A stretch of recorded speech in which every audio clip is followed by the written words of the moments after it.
بہرحال میں 3 باتیں اس مجلس کے حوالے سے پیش کرنا چاہتا ہوں۔ ایک ہے حدیث پاک آقا نامدار فیضان مدینہ احمد مصطفیٰ صلی اللہ علیہ وسلم کے فرمودات کو، آپ کے اقوال کو، آپ کے افعال کو، آپ کی زندگی کو، آپ کے فرامین کو جس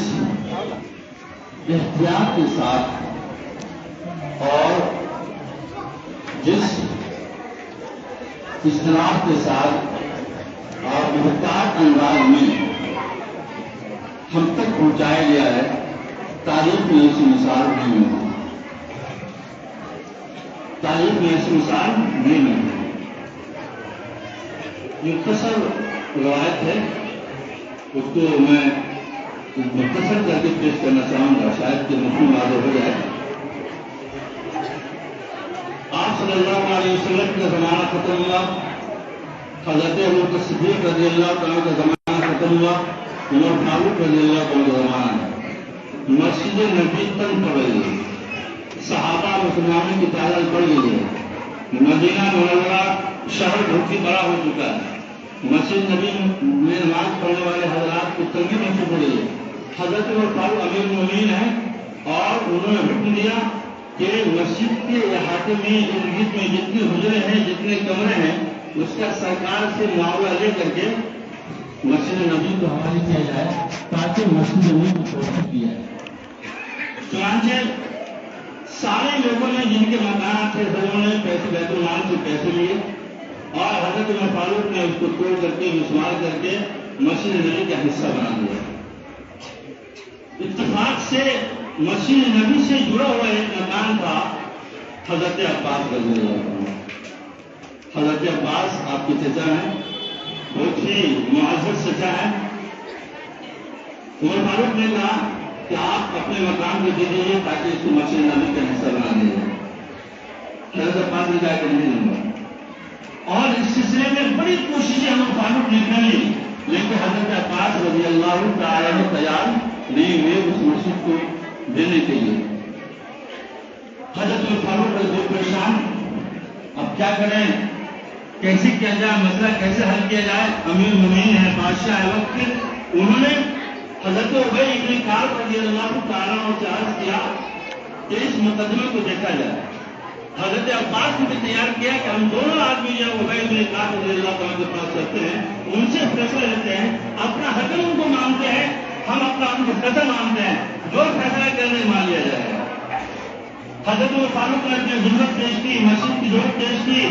اور اسلامی سلطنت کی ضرورت پیش کی کہ مسجد میں نمازیوں کی بھیڑ ہے، جگہ تنگ ہے، میں نے ایسے کیا ہے، سروں نے دے دیا ہے۔ حضرت عباس کا مکان ہے، وہ دینے کو تیار نہیں، اس لیے میں اشارہ ہوں کہ دے دیں، آپ کچھ ایسا فیصلہ فرماتے کہ دے دیں۔ حضرت عباس نے کہا کہ میرا مکان ہے، ضرورت ہے، تقاضا ہے، میں رہوں گا، میں دینے کو تیار نہیں۔ اب سنیے حضرت کعب رضی اللہ تعالیٰ نے جو بیان کیا، فیصلہ دیا۔ حضرت کعب رضی اللہ فیصلہ سنانے سے پہلے ایک حدیث انہوں نے سنایا، اسی حدیث میں فیصلہ موجود تھا۔ وہ حدیث انہوں نے سنایا کہ آپ دونوں آدمی غور سے سنیں، عمر فاروق بھی سنیں، حضرت عباس بھی سنیں۔ عمر فاروق امیر المومنین بھی سنیں اور آپ صلی اللہ علیہ وسلم کی سزا حضرت عباس بھی سنیں۔ وہ حدیث یہ تھی، کہا کہ حضرت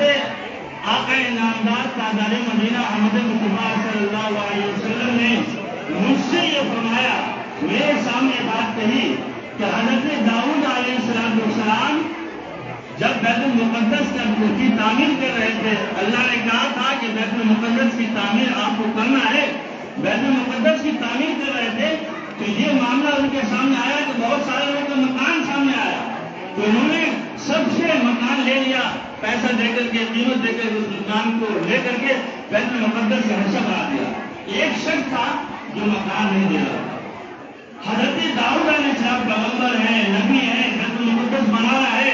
اور تیاری ہو رہی ہے، بیت المقدس مکمل نہیں ہو رہی ہے، وہ سب مکان نہیں دے رہا ہے، بہت بڑی کوشش کی، بڑی مراعات کی، بڑے پیسے دینے کی لائق کی، وہ تیار نہیں ہوا۔ حضرت داؤد علیہ السلام نے یہ سوچا، ارادہ کیا کہ آپ زبردستی اس سے زمین لے لیں گے اور بیت المقدس سے حصہ بنا دیں گے۔ جب وہ سوئے ہیں تو اللہ تبارک و تعالیٰ کی طرف سے حکم آیا ہے کہ تم بیت المقدس کا حصہ اس زمین کو نہیں بنا سکتے ہو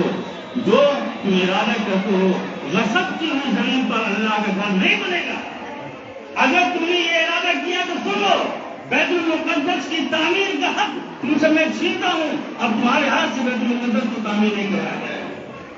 حضرت داؤد نے فرمایا کہ اللہ، یہ تو ہمارے حصے سے اتنی بڑی سعادت نکل گئی،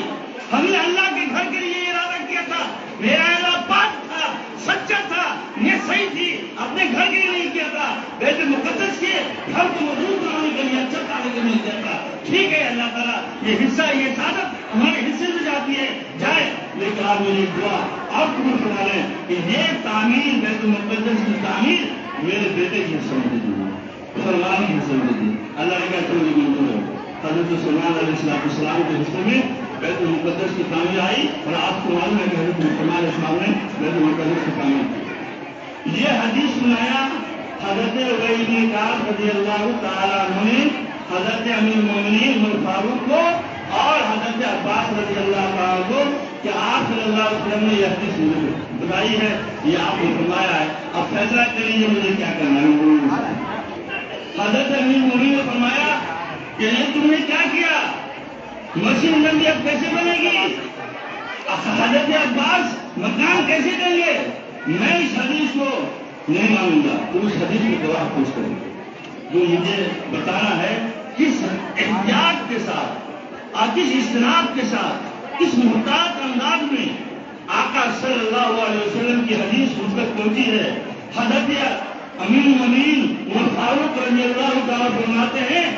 کہ ابی بن کعب کو گواہ پیش کرنا ہو اس حدیث پر تب میں مانوں گا۔ حضرت ابی بن کعب اور حضرت امیر المومنین یہ سب مل کر کے مسجد نبوی میں جاتے ہیں۔ حضرت ابی کہتا ہے کہ لوگوں بتاؤ کہ یہ حدیث آپ صلی اللہ علیہ وسلم نے بیان نہیں فرمایا ہے حضرت داؤد سے متعلق۔ حضرت ابو غفاری اٹھے، انہوں نے کہا یار ہاں بھائی میں نے بھی رسول اللہ صلی اللہ علیہ وسلم سے یہ حدیث سنی ہے۔ عمر فاروق نے فرمایا کہ حدیث کی تائید ہو گئی اور میں حدیث کو مانتا ہوں اور میں اپنا فیصلہ ڈالتا ہوں۔ ٹھیک ہے، حضرت عباس کے گھر نہیں رہتے۔ حضرت عباس نے فرمایا کہ امیر المومنین عمر فاروق طاقت کے درمیان تو مجھ سے میرا گھر نہیں رہ سکے، اب میں اللہ کے لیے میں اپنی طرف سے یہ مکان میں تمہیں مسجد نبوی کو دیتا ہوں۔ میرے بھائی مجھے یہ بتانا یہ ہے کہ امیر المومنین عمر فاروق رضی اللہ تعالیٰ عنہ حضرت آقا صلی اللہ علیہ وسلم کی حدیث سن رہے ہیں، لیکن اس پر اعتماد نہیں کر رہے ہیں۔ وہ صحابی حدیث سنا رہا ہے جو امام قرہ کہلاتا ہے اور جن کو بڑی فضیلتیں آئی ہیں، اس حدیث کو، ان کے زمانے حدیث سنے ہوئے حدیث کو حضرت امیر المومنین عمر فاروق نہیں مان رہے ہیں۔ کہتے ہیں اس کی حدیث کو گواہ پیش کریں تب مانوں گا۔ میں یہ بتانا چاہتا ہوں کہ بڑی آدمیوں، بڑے احتیاط کے ساتھ یہ حدیث اور بڑی شفافیت کے ساتھ اچھے انداز میں یہ حدیث ہم کو چاہیے۔ اس کی قدر اور اس کی عظمت، اس کی قدر اور اس کی عظمت۔ حضرت امیر المومنین کی حدیث حضرت امام مالک رحمۃ اللہ علیہ، آپ فقہ کے امام ہیں اور حدیث کے بھی امام ہیں۔ حضرت امام مالک رحمۃ اللہ علیہ کے بارے میں حضرت عبداللہ ابن مبارک جو خود امیر المومنین کی حدیث ہیں، بڑے امام ہیں، حضرت عبداللہ ابن مبارک فرماتے ہیں کہ میں حضرت امام مالک سے حدیث سن رہا تھا، حدیث پڑھا رہے تھے، حدیث پڑھانے کے درمیان حضرت مالک رحمۃ اللہ علیہ کے کپڑے میں